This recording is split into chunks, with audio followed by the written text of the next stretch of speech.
यहाँ बाजूबन, यहाँ कंगन, और जब रजमंथन करती थी, हमारे लगाई गए कोना किशोर को सलोना, हमारे लगाई गए कोना किशोर गौर श्याम सलोना।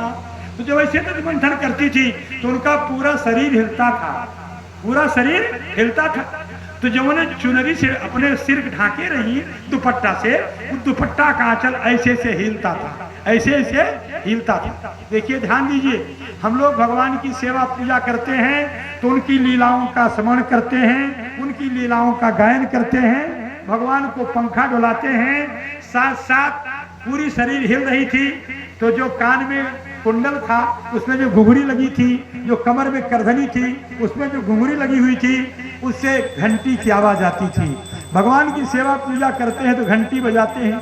और जब पूरी तन्मयता से वे रजमंथन कर रही थी, मुकुट लटक अटकी मन माही, मुकुट लटक अटकी मन माही, ठुमकी ठुमके पग धरत धरनी पर, ठुमक ठुमक पग धरत धरनी पर, ताता थई थे, ताता थई थे, नाच नचाही, मुकुट लखक अटकी मन माही।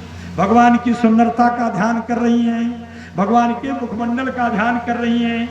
तो जब बार बार शरीर हिले तो दुपट्टा गिर जाए, जो दुपट्टा गिर जाए तो ओढ़े, तो जो मालती पुष्प का गजरा था उससे फूलों की एक एक पंखुड़ियां टूट टूट करके गिरती थी।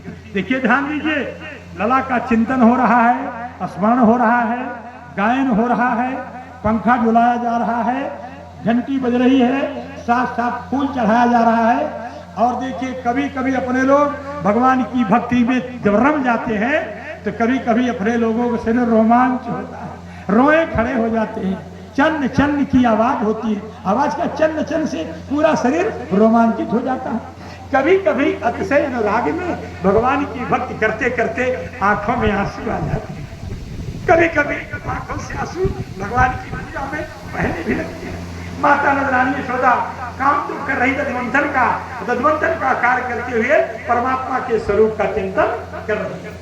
जब अनन्य भाव से चिंतन कर रही है उस समय लला कन्हैया खेल के मैदान में अन्य ऋषि अन्य बालकों के साथ खेल रहा था। माता की अनन्यता, मुकुट लटक अटकी मन माही, मुकुट लटक अटकी मन माही।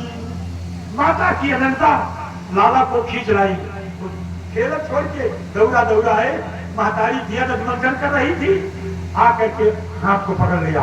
जैसे हाथ को पकड़ा वैसे नंदरानी यशोदा चौंक गई, अरे मेरे लाल तू आ गया। भगवान कन्हैया ने कहा माता बड़ी भूख लगी है। देखिए ध्यान दीजिए, भूख की व्यवस्था की जा रही थी। लला कह रहे हैं कि माता बड़ी भूख लगी है।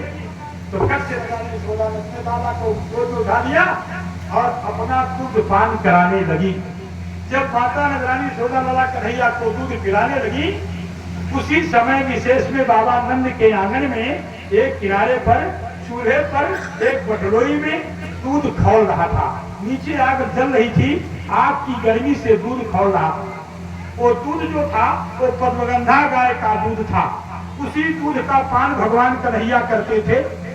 आग की गर्मी से वो दूध जो भल भाल भल भाल।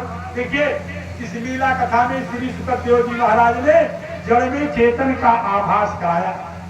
लला कन्हैया अपनी माता का दूध पान कर रहे हैं, लेकिन बटोले में खलता हुआ दूध क्या सोच रहा है? कन्हैया अपनी महतारी दूध पी लेता है, बल बल बल। कन्हैया अपनी महतारी दूध पी लेता है, हम का पीने नहीं करी है। कन्हैया अपनी महतारी दूध पी लेता है, वो कन्हैया के पास आना चाहता है। जल दूध जो है वो उसमें चेतनता का आभास हो गया। भगवान कन्हैया अपनी महतारी दूध पी लेता है, हम का पीने नहीं करी है, हम का पीने नहीं करी है। जैसे ही दूध का उबलना माता नंदरानी यशोदा ने देखा, वैसे लला को भी पूरी तरह से तृप्त किए बगैर खड़ा कर दिया और दौड़ी चली गई उस दूध को ठीक करने। आग बहे निकाली और जौन चारी ओर दूध उबल की गिरा रहा वो कैसे से लीपे लगे। भगवान कन्हैया खड़े खड़े सोच रहे हैं, मेरी माता कितनी पगली है, मैं तो इसको ब्रह्मानंद देना चाहता हूं।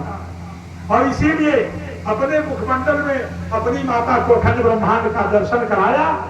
लेकिन मेरी माता मुझे से परमात्मा को पा करके भी मुझको पूरी तरह से तृप्त किए बगैर दूध का उबलना ठीक करने चली गई। देखिए दूध का उबलना